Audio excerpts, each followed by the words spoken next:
Hello guys, मैं आपकी राधिका आप लोगों के लिए एक सुंदर सा कृष्ण भगवान का गीत लेके आई हूँ। तो उसमें उनकी मुरली का वर्णन किया गया, आप लोग सुनिए, आनंद लीजिए।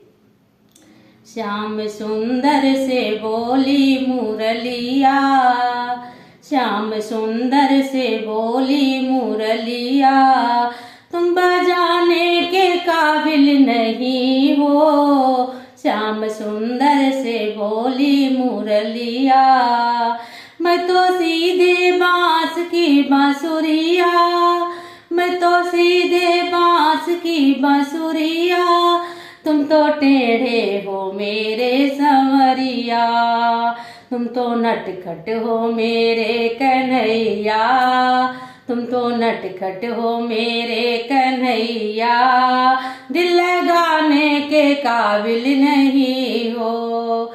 श्याम सुंदर से बोली मुरलिया, श्याम सुंदर से बोली मुरलिया, तुम बजाने के काबिल नहीं हो।